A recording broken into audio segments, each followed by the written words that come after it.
Most people imagine spiritual awakening like striking a match in the dark, sudden, bright, and full of fire.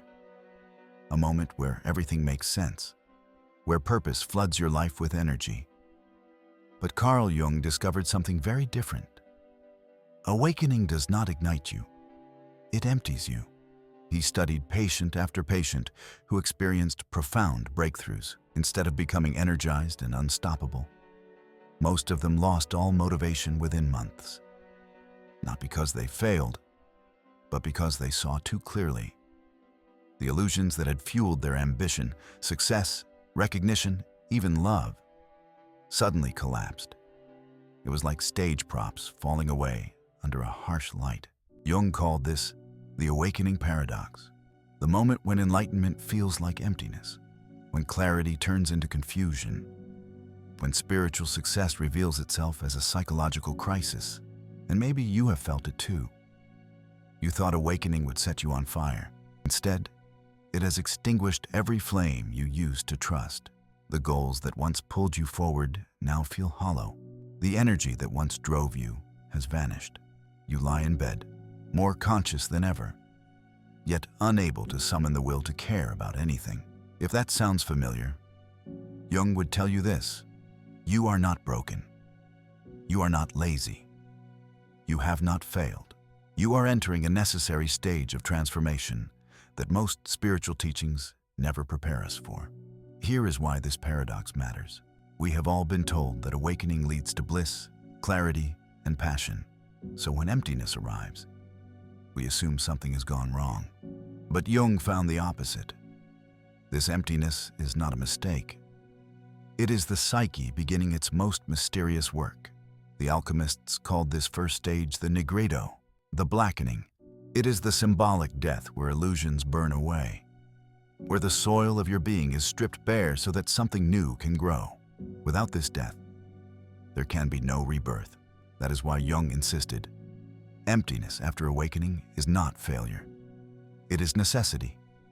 It is dismantling, not downfall. The breaking apart of borrowed motivations, so that one day authentic desire can be born. But here is the danger. Without the right understanding, the void feels like depression, nihilism, or paralysis. And many people panic. They try to crawl back into old ambitions, forcing themselves to care about things their soul has already outgrown. Jung compared this to shoving a butterfly back into its cocoon. Not only is it impossible, it betrays your own evolution. So this is the paradox we'll explore together.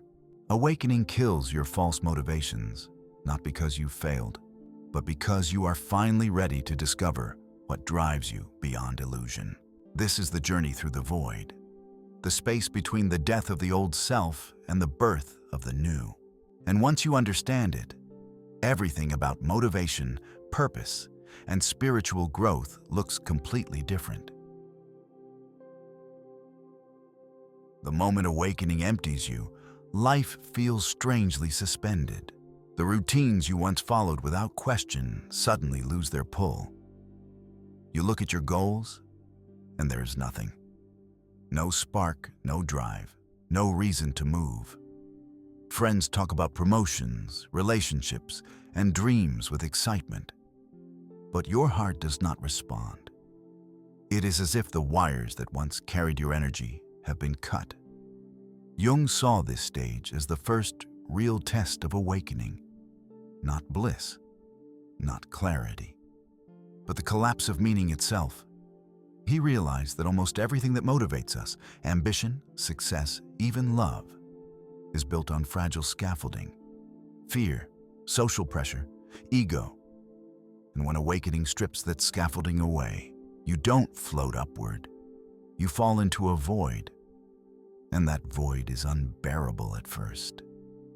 You might lie awake at night asking, why does nothing matter anymore? Why do the ambitions that once thrilled me now feel like empty costumes? Why can't I force myself to play the game of life? This is where most people panic. They assume something is wrong. They call it spiritual depression. They think they have lost their way. But Jung discovered something radical. This loss of drive is not a mistake. It is a passage. The alchemists understood it well. They called it the nigredo, the blackening, the stage where base matter is reduced to formlessness before gold can be created, the stage where the caterpillar dissolves into shapeless goo before becoming a butterfly. Jung saw the same truth in the human psyche. Dissolution must happen first. The old identity must break apart before the authentic self can be born. That is why this stage feels so disorienting. You are no longer who you were, but not yet who you are becoming.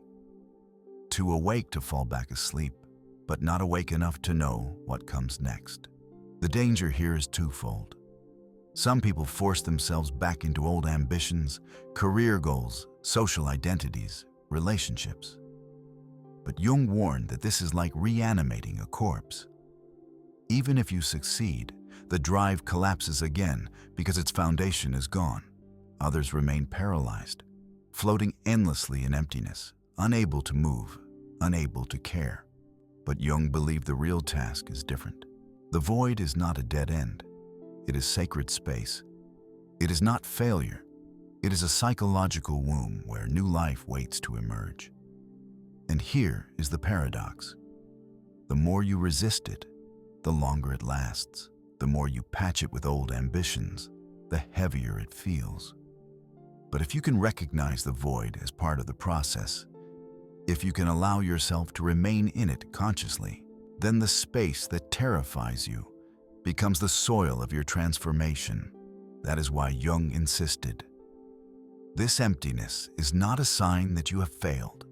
It is the proof that your psyche is clearing the ground. For the first time in your life, you are being emptied so that desire can rise from your soul, not from fear. To understand what Jung meant, let's step into the life of one of his patients. Her name was Maria. For years, Maria devoted herself to the spiritual path. She read sacred texts, practiced meditation, and chased every method that promised enlightenment. Then, during one deep meditation, it happened. What mystics call ego death. In a single moment, her sense of being a separate person dissolved. She felt united with everything. Boundaries vanished. For weeks afterward, she was euphoric. She told Jung it was the most profound experience of her life. But soon, something unexpected began. The euphoria faded, and with it, her ability to function. Maria could not get out of bed. She stopped eating regularly. She quit her job, not out of despair, but out of indifference. She ended relationships because she could no longer pretend to care about things that once mattered. I have seen the truth, she told Jung. Nothing matters. Goals are illusions. Work is distraction. Achievements are games. Love is attachment. I cannot pretend anymore. To most, this looked like depression. But Jung saw something else. Maria had entered the nigredo, the blackening phase of transformation. Her old self was dissolving. The new self had not yet emerged. He described her as psychologically homeless, too awake to live unconsciously, but not yet integrated enough to live consciously. And that is what made her situation dangerous. Jung realized that modern seekers could stumble into premature enlightenment, accessing higher states of awareness without the psychological tools to handle them. It was like performing surgery on yourself without knowing anatomy. You could cut deep, but you wouldn't know how to heal. Maria had pierced through the veil of illusion, but she did not know how to live with what she had seen. Every external source of meaning had collapsed. There was nothing left to cling to. Most teachers at the time would have called her a failure, someone who had fallen off the path. But Jung saw something sacred. He told her that the void was not the end of her journey. It was the chrysalis stage. Like the caterpillar that melts into shapeless goo before becoming a butterfly, Maria was dissolving. And that dissolution was not meaningless. It was necessary. So instead of trying to restore her old ambitions, Jung guided her to sit with the emptiness, to see it as part of the process, not a mistake. He reminded her, every psychological death prepares the ground for rebirth. Maria's story became a turning point for Jung. It revealed that awakening is not just illumination, it is destabilization. And unless people learn how to navigate the void, awakening can be more dangerous than never waking up at all. Through his work with her, Jung began shaping what he would later call the process of individuation, a map for moving through emptiness without losing yourself in it. Maria's struggle revealed something essential. Awakening does not just lift the veil. It tears down the scaffolding of your entire identity. And without a map, that collapse feels like endless freefall. Jung devoted much of his later work to building that map. What he uncovered echoed the language of the ancient alchemists. They described transformation as moving through three great stages: dissolution, rebirth, and integration. Jung saw these not as mystical poetry, but as psychological truths. Every authentic transformation passes through them. Stage 1. Dissolution. This is the stage Maria found herself in. The old structures of the self break down. Motivations, ambitions, and desires that once gave life meaning dissolve. It feels like death, the death of who you thought you were. The alchemists called it the nigredo, the blackening. Jung described it as the necessary destruction of the false self. The danger here is resistance. Trying to cling to the old self only prolongs the pain. The purpose of dissolution is to strip away illusions, to compost the ego's dead material so something new can eventually grow. Stage 2. Rebirth. After dissolution, something subtle begins. Quiet impulses emerge, different from old motivations. They don't shout, they whisper, they don't demand, they invite. Jung noticed that those who endured the void without forcing old goals began to sense these flickers of authentic desire. The impulse to create, not for applause, but because it feels like breathing. The desire to help, not to look good, but because compassion moves you deeply. This is rebirth, the emergence of new life. But Jung warned, you cannot force it. You can only create the conditions for it to appear. Patience, trust, conscious waiting. Stage 3, integration. The final stage is integration, where new motivations take root and stabilize. Jung called this individuation, the process of becoming who you truly are, beyond masks and conditioning. In integration, life begins to flow differently. Purpose no longer feels like chasing, it feels like allowing. Work becomes less about obligation and more about expression. Choices come not from fear of failure, but from resonance with your deepest nature. Jung emphasized that these stages are not one-time events. They are cyclical.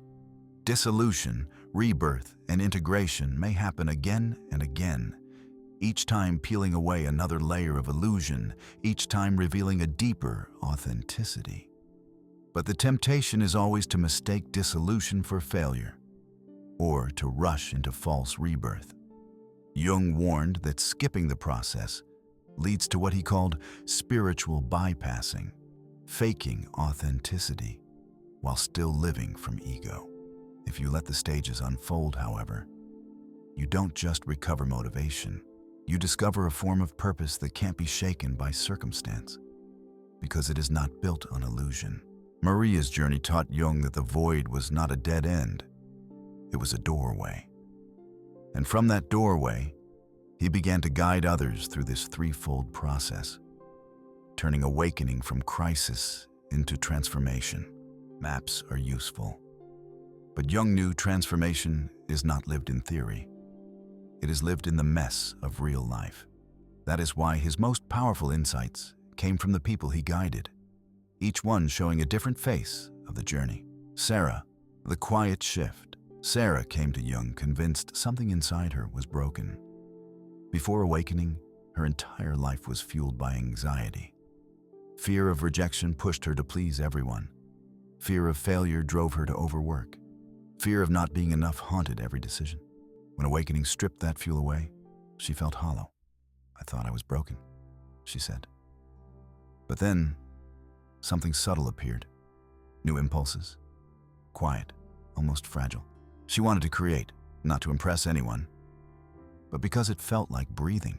She wanted to help, not for praise, but because compassion stirred in her. Jung showed her that these were not old fears returning in disguise. They were the first signs of soul-driven desire, authentic impulses. Sarah discovered a truth. Real motivation does not shout, it whispers. Thomas, the collapse of success. Thomas's story looked different. For 15 years, he built a successful business empire. From the outside, he was disciplined, motivated, and unstoppable. But after awakening, he could not summon an ounce of interest in his company. "I built this business because I was terrified of being seen as a failure," he admitted. Every late night, every sacrifice, it was fear wearing the mask of ambition. Awakening exposed that truth. His drive collapsed overnight. At first, he thought he was ruined, but Jung reframed it. He told Thomas that what he was experiencing was not ruin, it was freedom. To help him endure, Jung taught him the practice of conscious waiting. Don't rush to fill the emptiness. Don't scramble back into old goals. Allow the space to exist. Let it ripen. It was not easy. But slowly, Thomas began to feel the emptiness as fertile soil rather than failure. Elena, creativity as healing. Elena's path unfolded more slowly. She was a marketing executive, climbing the corporate ladder. After awakening stripped her ambition, she drifted for nearly 2 years. Friends whispered that she was wasting her life. But in that waiting, something resurfaced. Painting. She had not picked up a brush since childhood. At first, it was private. No goals, no audience, no plan. Just colors on a canvas. Yet the act of creating stirred something alive in her. And over time, her paintings touched others, helping them grieve and heal. Elena realized her purpose was not to become an artist. It was to let beauty flow through her in a way that healed others. Her calling did not come from chasing. It came from listening. From stories like these, Jung shaped practical exercises for navigating the void. Sacred grieving. Instead of clinging to old ambitions, mourn them. Write letters to your former goals. Thank them for the energy they once gave you. Then release them. Grieving clears the soil for something new. Conscious waiting. Don't force purpose. Jung called it motivational fasting. Sit daily with the emptiness, asking only, what wants to be born through me? The point is not to get instant answers, but to practice patience with the unknown. Active imagination. Jung's unique technique. Sit quietly. Ask, what wants to live through me? Then wait. Images, words, or feelings will surface. Don't judge them. Follow them. They often reveal authentic impulses buried beneath the surface. These practices don't force purpose. They prepare you for it. They teach you to cooperate with transformation rather than fight it. Sarah, Thomas, and Elena all discovered the same truth. The void is not empty. It is alive. And for those willing to remain in it consciously, the void eventually gives birth to a motivation so authentic, it cannot be destroyed. After guiding patients like Maria, Sarah, Thomas, and Elena, Jung reached a groundbreaking conclusion. There are really only 2 kinds of motivation in human life. The first fuel, persona-driven motivation. This is the fuel of the false self. The mask you wear to survive, to fit in, to feel worthy. It drives you to achieve, to succeed, to be loved, to avoid rejection. It is the push behind career ambition, financial goals, status, and recognition. On the surface, it looks powerful. People build entire lives on it. But underneath, it is fragile. It burns hot, but it leaves you empty. Why? Because it is rooted in fear. Fear of being insignificant. Fear of failure. Fear of being nothing at all. Even when persona-driven goals are reached, the satisfaction fades quickly. The hunger always returns. The second fuel, self-driven motivation. The second kind of motivation comes from your authentic self. It does not rise from fear, it rises from alignment. It does not seek applause, approval, or recognition. Instead of, I have to, it feels like, I get to. This is motivation that does not push you. It pulls you. It does not drain. It sustains. The awakening gap. Here is the paradox Jung uncovered. Awakening destroys persona-driven motivation before self-driven motivation has fully arrived. You are left in a gap. The old fuel is gone. The new fuel hasn't yet appeared. And that gap can last months, sometimes years, depending on how consciously you navigate it. It is in this gap that most people panic. They feel lost, drained, purposeless. They try to restart old engines, chasing careers, recognition, or relationships. But Jung warned that this is like trying to reanimate a corpse. The old motivations are dead. David's story. One of Jung's patients, David, experienced this gap firsthand. Before awakening, he was driven to become a lawyer, motivated by fear of failure and by the weight of his parents' expectations. After awakening, that drive died completely. For months, he thought he was broken, but slowly, something different emerged. He began spending time in nature. Long walks, not for any reason, just because it felt like home. During those walks, ideas about environmental work surfaced. It does not feel like motivation, he told Jung. It feels like remembering. David had discovered what Jung called soul motivation, impulses that don't come from fear or pressure, but from being itself. Jung noticed soul motivation has a rhythm of its own. It is seasonal. It comes in waves, not constant pressure. It is collaborative. It works with life, not against it. It is mysterious. You don't always know why you are called to something until you follow it. It is sustainable. Instead of draining your energy, it generates more. This is why Jung said, emptiness after awakening is not the absence of motivation. It is preparation. The psyche is clearing the space so that authentic motivation can appear. The danger is impatience. If you rush, you relapse into ego goals. If you resist, you remain paralyzed. But if you can learn to wait, to listen, to follow the quiet whispers of the soul, then you'll discover a motivation that no rejection, no failure, no circumstance can destroy. The void kills false fuel so that real fuel can ignite. That was Jung's great discovery. And it changes everything about how we understand purpose. Here is Jung's most profound insight. The emptiness you feel after awakening is not the absence of purpose. It is the presence of purpose so authentic, your ego can't recognize it yet. Your old motivations had to die because they were never truly yours. They were masks, borrowed scripts, survival strategies. Awakening stripped them away, not to punish you, but to free you. That is why the void feels so terrifying. It is vast, it is silent, it is unfamiliar. But Jung discovered that what we call emptiness is often spiritual pregnancy. The soil of your psyche has been cleared. Something new, something undeniably your own, is preparing to be born. He warned against rushing this process. If you force new goals too quickly, you'll resurrect the corpse of old ambitions. If you distract yourself, you'll miss the whispers of authentic desire. But if you remain in the void consciously, if you learn to wait, then the new self will emerge in its own time. And when it does, it carries a motivation that feels less like striving and more like flowing. Think of water running downhill. It moves with effort, but not with struggle. That is what authentic purpose feels like. Sustainable, alive, aligned.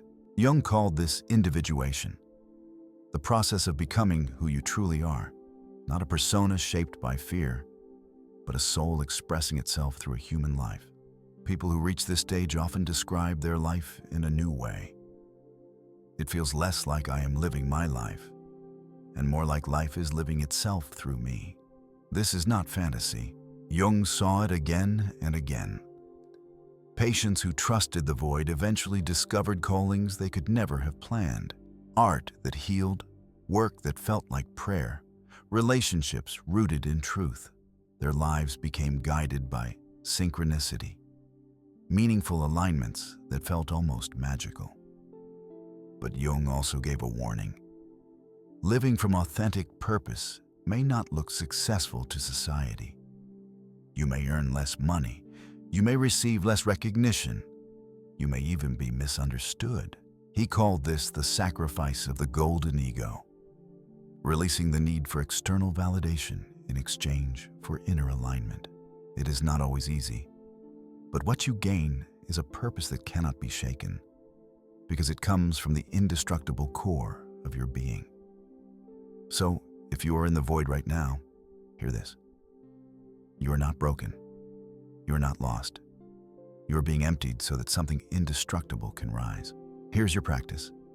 Each day, sit quietly and ask, what wants to emerge through me? Don't demand an answer. Don't judge what arises. Just listen. Notice the small impulses, a word, a picture, a feeling. Follow them gently. Your soul knows what your mind cannot yet understand. And if this speaks to you, I invite you to join in a simple ritual. Write in the comments, I trust the process. Together, we can build a community that understands. Spiritual emptiness is not failure. It is transformation. It is the chrysalis. It is the fertile dark. Awakening did not kill your motivation. It killed your limitations. What's being born in you is not another mask, not another borrowed goal. It is the life that wants to live through you. Trust it. Wait for it. And when it arrives, follow it. Because this kind of purpose does not just transform your life. It transforms every life you touch.